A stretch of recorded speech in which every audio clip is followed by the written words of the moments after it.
Well, we are back here for game number three of the second semifinals here. Let's just actually take a quick look at the bracket for anybody that's just tuning in right now. We can see that we have Symbiote that won the left side of the bracket. I'm going to call it the blue side of the bracket because the graphic shows that here.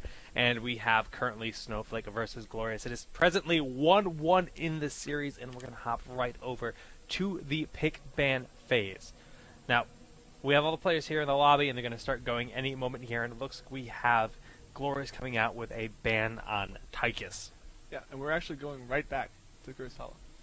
Ooh, the salty run back Salty from... run back. I like it. I like it. The salty run back is one of my favorite things when it comes to fighting game community. I guess it's a fighting game term, since you don't actually have this kind of salty run back thing in other games. I mean, you only really get that in fighting games like Melee. People will lose a match to you in Smash Brothers and be like, no, I can beat you on that stage. I can beat you there, and we're seeing that out of Snowflake saying, look, no, we shouldn't have lost that game. We can definitely beat you on Cursed Hollow. We're confident in Cursed Hollow, so we're going to bring you back there, and then we're going to show you that we can beat you there. Okay. It should be noted that they didn't go to Garden because of Dave's stupid rule. Ah, they wanted Garden. The map selection was between Cursed and Garden. When they asked if they could go back to Garden, I said if the enemy team agrees, you can go back to Garden. And they said, okay, well, we'll just go to Cursed then. So, I mean, what you said, certainly possible. Certainly possible. They could believe that they could bring this back, and I believe it too. Well, you know what? They didn't ban Stitches. That's true. They did not ban Stitches. Now, that means Glaurung has the opportunity to go for Stitches, which is something we would absolutely see here. But ZPs has gone with the first pick on Tassadar. Tassadar being an amazing hero. I mean, not only does he have an amazing kit for damaging, clearing, and everything, he's got Oracle, which can give you that vision as his trait around all the tributes that are spawning. I mean, vision is huge. In any game, vision is massive. Knowledge is power, and Tassadar is very strong as a result of that. I wonder how many times we've actually praised Tassadar today. It's got to be a lot. Like every game, I think. I think every game. Hopefully. I hope so. I hope we didn't miss any. Oh, Stitches and Arthas, they're going for the super hyper sustain. They didn't ban Stitches because they want him. You know what? We'll give you tasks. We're gonna take Stitches. Hey, that's a pretty fair trade-off if you ask me. And I got Stitches and Arthas. Yeah, that's a power trade. Like, all right, we'll take the two best tanks in the game, and I think that'll probably be pretty good. Now, I really seriously doubt that we're going to see Uther going away here. I think we'll definitely see Uther be picked by Glorious here because they can't let... I mean, if you have Stitches, Arthas, and Uther, forget about it. That's terrifying. They have to reactively grab Uther for their team. Yeah, and I mean, although Tassadar is a support, and a lot of teams don't necessarily like putting two supports on their roster, Tassadar obviously does not function as a full support. He dances a fine line between pretty much assassin and support in this game. So it's not really worth thinking about him as a full support. Uther would be a great pickup with Tassadar just because he can allow Tassadar to deal his full damage gambit on an enemy team via Divine Storm and... Divine Storm? What? Uther has Divine Storm? Oh, I thought you were just talking about Psy Storm for some reason. Yeah. It's been a long cast, man. I heard Storm and I was like, you made an error, but no, it was me. Yeah, like you said, I mean, Tassadar is absolutely... he has more DPS than some assassins. Oh, yeah. I mean, when it comes down to it. He's a very, very powerful hero, and there's a lot of heroes that can flip-flop between different roles in this game, but actually more often than less we see Tassadar as less of a support. It's very uncommon that we see something like Force Wall picked up. It is. It's uncommon just because of how strong Archon is. Correct. Like, it just hits so hard, and it allows teams to do pretty crazy stuff. So, it'll be very interesting to see when that change happens. When Force Wall starts to become even like 50-50 picked right now, because it's what, like maybe 1 in 10 if it gets seen. Right, if that. It's probably like something like 5 or 4% of the entire competitive matches that we see where we see Force Wall if Tassadar is picked. But at that same time, there's a lot of things in the game that can change the entire meta, whether it's a new hero being added or the change to another definitely give Force Wall a surface. Some people have suggested that they should actually change the ability to make it so it has 3 smaller casts, which is more like Brightwing charges, where you actually just cast little Force Walls, and you can use that to zone, like collectively, kind of like in StarCraft 2, if you have sentries, you cast a bunch of little Force Walls. They were broken, and I bet you Blizzard, they are. Okay, I don't play SC2 anymore, dead game. Wow. I still watch it. Shots fired. But, I mean, definitely something that they could do to make that a more picked ability, but as it stands, Teslar I consider him an assassin, not a support. Yeah, I mean, he's probably more on the side of assassin than support. I can agree with that. Would you see Abathur and Uther getting picked up? Yes, we do here. Kind of not surprising. Part of me wants to see one game where LZ just goes, you know what? No, it's time for my Abathur, and he just naps it. We haven't seen his Abathur in quite a long time. We actually had him on our podcast we do called Town Hall Heroes, where we do hero deep dives, and we brought him on specifically for our Abathur episode because of how well known he is for it. And we haven't seen it all day today, but looks like we're going to have Vala Falstad picked up for Snowflake. And you know what? These compositions are starting to round out. Yeah, I mean, we have a sizable amount of bursts if a pick happens. I mean, Arthas is nothing to laugh at as well. He can lock people up, and he can just kind of punch them in the face and throw an Venom on them. So they'll take a sizable amount of damage from that. I love punching people in the face and throwing Venom on them. I mean, it's one of my favorite pastimes. As a child in high school, I would do it frequently. And I'm terrified. Yes, but Tyrael in Asmo Dan again. ZPs is saying we can beat you with Asmo Abathur. They believe in it. They're going for it. I'm pounding my desk, and hopefully you can't hear that. And I'm excited. I mean, it's going to be the same kind of game where they really just kind of go for the sustain. But this time around, Falstad is still... Yeah, I mean, we see Falstad is still on the side of Snowflake. Now, they have that to defend with, but I don't know if they have as much presence in the jungle. Now, Rhaegar is amazing at jungling. Rhaegar can solo knights at a pretty low level. He has the heal, he has the shield, and the amount of... If you just jump in the middle of the knights and you throw on lightning shield, it does a sizable amount of damage to all of the knights around you. So we're going to see them contesting the jungle for sure. But yeah, this is going to be an interesting game. It's interesting to me that they decided to go in this direction even after they saw the Vala Falstad. It's not necessarily a perfect mirror of what they saw before, but it's pretty... It's kind of close. And Stitches isn't the worst at clearing waves either. If he decides to go with the full slam build, he can clear waves pretty well. Brightwing actually getting picked up as the last pick. Yep, I mean, Brightwing has that omnipresence on the map where she can be anywhere at any time. She can disengage them. I'm not really too sure why they would actually want to grab Emerald Wind, but there is absolutely a potential that we will see it. It's become more and more common as time has gone on. For a long time, we would only see Blink Heal coming out of Brightwing, but Emerald Wind definitely has its place in the game. And it looks like we've got 9 out of 10 players ready for battle. Just once Glaurung is taking a quick bio break, and when he's here and he's ready to roll... Yeah, once we have everybody on Glorious ready to go, we can get in. So what do you think about the Tyrael pickup? Because before they ran this, they had Zeratul. So what do you think about Tyrael being on this potential push comp? Well, the thing with Tyrael is I feel like this just gives them a little bit of initiation. They had 0 initiation before, but this is more of a hybrid build. It's not as much of an all-in build. When you have Tyrael, Uther, and Tassadar, you can actually fight back a little bit more. Now, we're going to see March of Sin regardless, and they're not going to be able to fight too well until level 13 when Asmodean has March of Sin, because honestly his team fight ability is so abysmal without that. But yes, all players are ready, so we're going to start up this game right here. But yeah, as I was saying, I mean... Tassadar can fight well, Tyrael can fight well, Uther can fight well, Abathur can clone who he pleases. They can go with the double Archon if that's what they want to do to help have the damage in the initiation. And maybe they're going to do that. Maybe they're going to try to contest and stall as long as they can with those heroes while they have these, the multiple heroes pushing in different lanes. I mean, like we said in the first game when this strategy kind of failed, that was because the plant terror was such a detriment to their strategy. It would just constantly clean everything up here. Now we'll get the overlay up and happy, and I have to update the score to 1-1, so apologies for holding off real quick. Right, so, as I was saying, I mean, I think this is a better map for the strategy. Oh, yeah. I totally agree. They're not going to have the terror to fall back on to clear waves.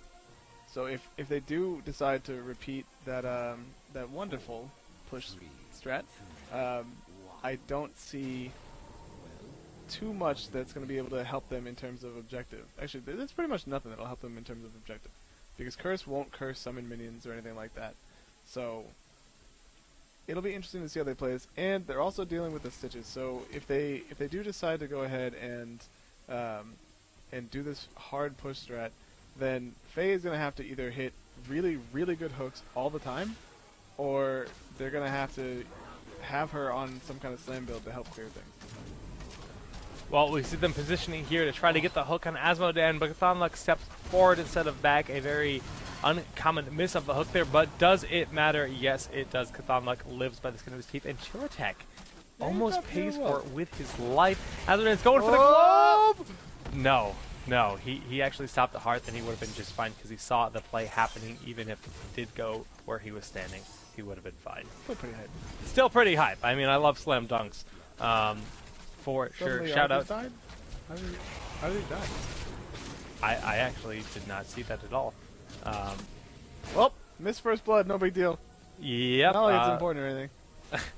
Well, you're right, because we can see that it actually doesn't matter very much at all. I mean, Glorious they're has tiny bit ahead. They'll hit level 3 about a half second before you're looking.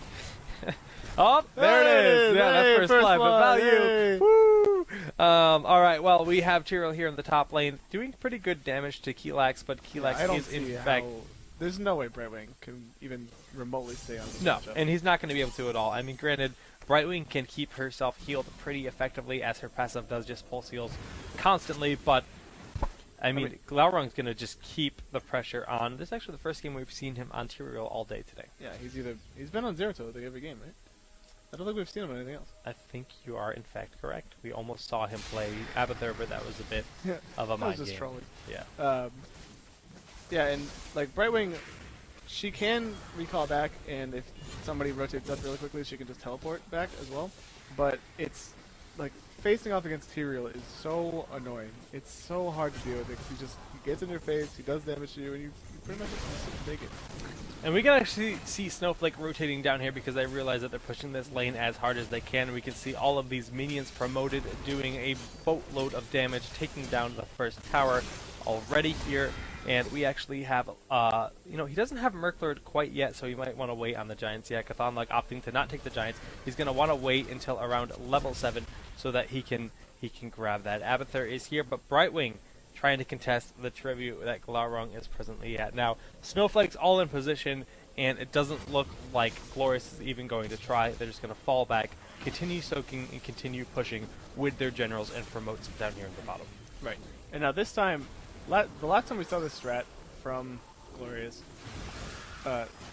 Snowflake, okay, Chiltech actually going to go ahead and get stunned up by a Ghost Uther. But the last time we saw this strat, Snowflake had the terror to rely on and to help them push. They could kind of sit back and just accept, oh boys, I'll wait.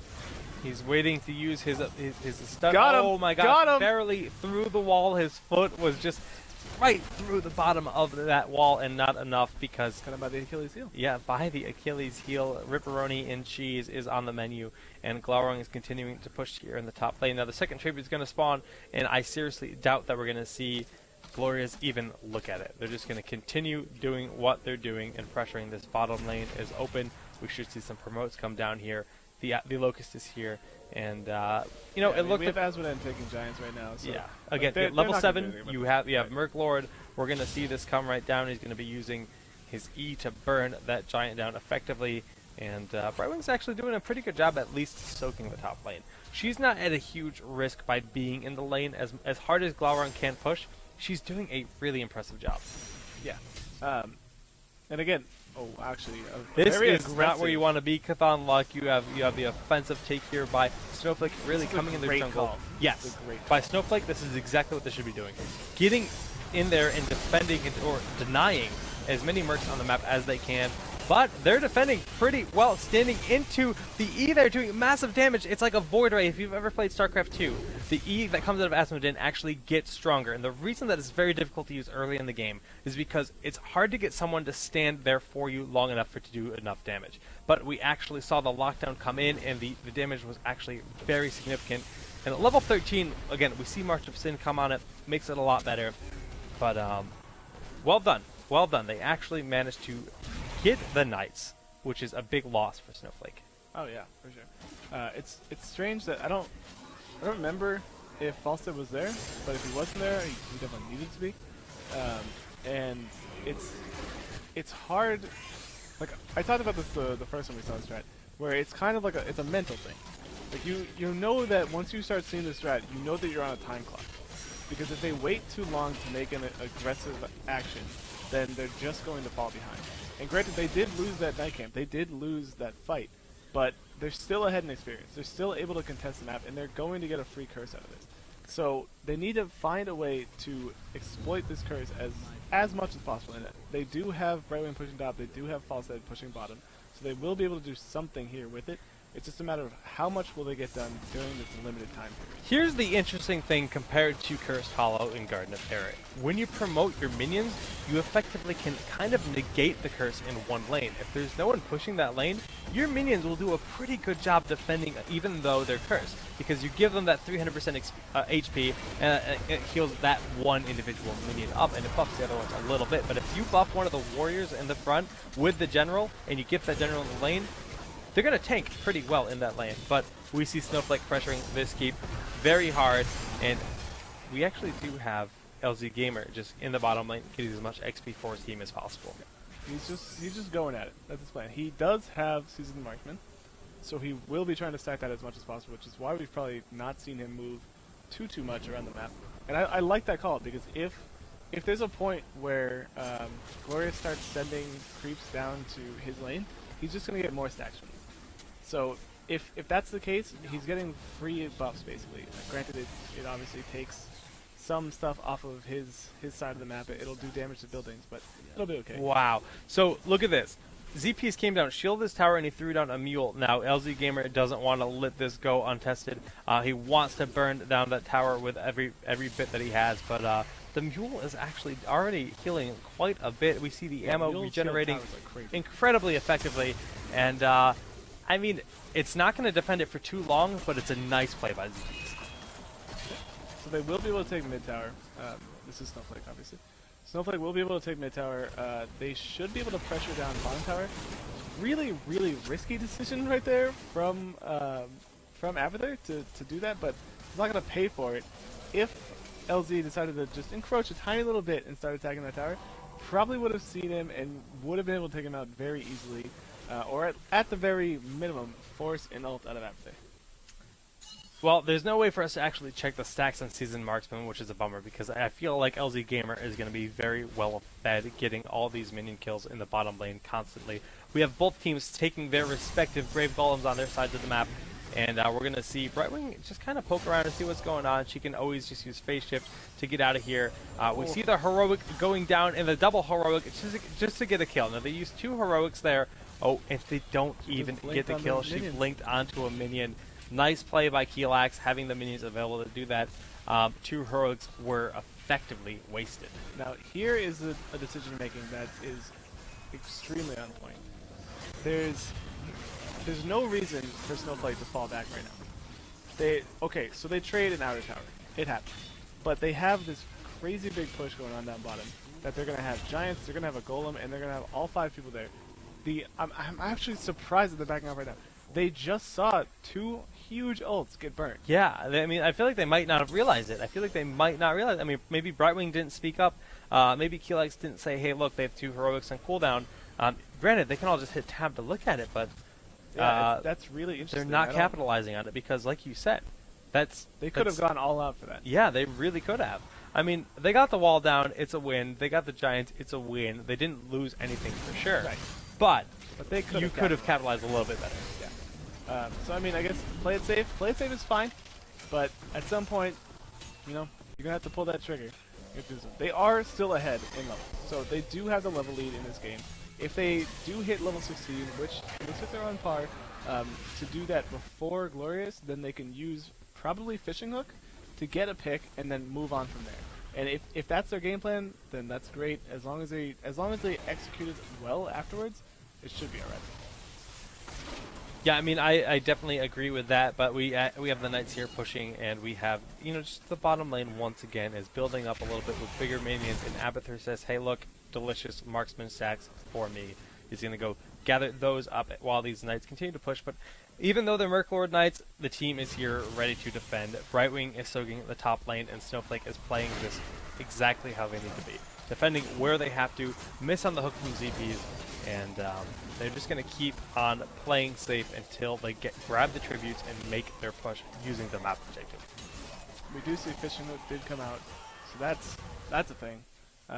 And it's hyper dangerous on Cursed Hollow, because if you see someone taking a tribute, you can grab them from like a million miles away. Well, we see Snowflake falling down here on the double Asmodan. I mean, this fort here is vulnerable, but they're going to get a kill out of it, and that's Abathur's heroic, which is now kaput. The tribute is up for grabs for them, and the fort didn't even die. It's very close, but this mule is going to have ridiculous value all game long for both sides. We actually have mules on both sides of the map. Very, very strong talent. Shout out to Sham2, the mule entrepreneur who loves mules. So he'd be very happy to see this. And you know, we're actually going to see Snowflake just push again. They have two stacks on the curse. We're just going to see what they can do. Maybe they can poke at this a little bit. They certainly don't need to. They're just going to go fishing. Yeah, they're going to go fishing. Fishing hook, fishing for days. That's one of Faye's favorite pastimes is just to go fishing, apparently. But nope, they decide, hey, look, our Knights are up. We're going to fall back to our Knights. And it looks like, you know, Glorious is going to kind of play passively a little bit, say, hey, I'm not really too sure what's going on. Again, marksman stacks. Look how hard he's hitting already. Right, I know. I mean, he does a lot of damage. nobody's gonna test that. But they might just be waiting for the next curse so that they can curse, and then if they keep the other lanes pushed out, they get the curse, and then they swing bottom, they're almost guaranteed gonna get that top fort. They're gonna put a sizable amount of damage on mid, and then they can do pretty much the exact same thing that Glorious did last game, where they can just swing through the base, take whatever they want, take that first keep, take the second keep, and then get out. So we'll see if that's what they do here. Yeah, it seems to be like that very well. Falstead is kind of far away.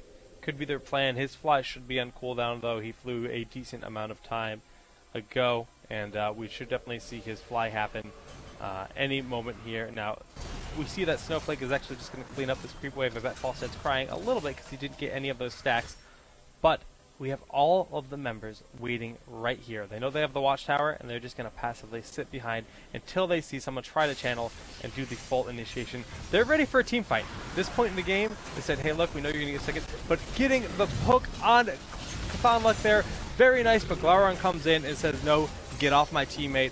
We can do this. It's actually pretty back and forth, but the sustainability from Snowflake is just showing to be too much. Every member of Glorious Gaming is very weak. And Falstead aggressively flies in, rightfully so, right on ZPs. ZPs is going to try to get out of here, but he dashes forward, gets the kill. Chthonluck will be just fine. They have no abilities that can reach him, but the curse is down, and this keep will follow suit. So one of the biggest things that happened there was, although the hook didn't land on an intended target, Faye made the fantastic call to gorge Uther. She ate him, walked him away from the team fight, and dropped him into the corner. He was forced to use his sprint and turn back into the team to try to get a Divine Stone down. Obviously, we see that he's trying to finish here. It's going to be very close. They're going to have to put up with a lot of damage. Will they be able to do it? I mean, it's going to be pretty unlikely in my opinion. We see all the members up Snowflake getting pretty low on HP, but this core is getting even lower. They have a mule to defend if they do happen to defend this push, but Snowflake is all in, and they are actually going to take game 2. It was very, very close. Game number 3, 2-1 lead for Snowflake. That was a thing. But yeah, I mean, I can't really stress enough how awesome that Gorge was at the end, because it stopped Glorious from being able to really do anything. Like, Soma couldn't get in and throw down the Divine Storm when it was required. So it came very late, and a lot of people had already used the majority of their abilities. So when they got stunned, they were already ticking down the CCs or the Right. CDs on their abilities, and they could just wait it out. Once they had it, they could go again, and I mean, you saw the result. It was scary. Yeah, I mean, you're right. Very well played. Just good decision making, choosing the right target to use your Gorge on. A lot of people will just grab the first thing in front of them and no, going right for the Uther. Smart play for sure. Well played by both teams. I mean, I think that was a very back and forth map. It looked like, ZP's and Glorious Gaming was going to be able to take it for a little bit there. But the decision making so cool and collected. Look, we know how to react. We just have to play passively. We just have to make sure they don't have too many mercenaries. They played well. Both teams played. You say cool and collected, but I guarantee that there was screaming going on at the end of the day. Oh, I bet. Yeah. I bet. Well, Yeah. I mean, it is a esport, and esports tends to involve screaming to some extent. Tiny To some extent, screaming. We were screaming a little bit there, guys. We're gonna take a quick break. We'll be back with game number 4 between Glorious and Snowflake.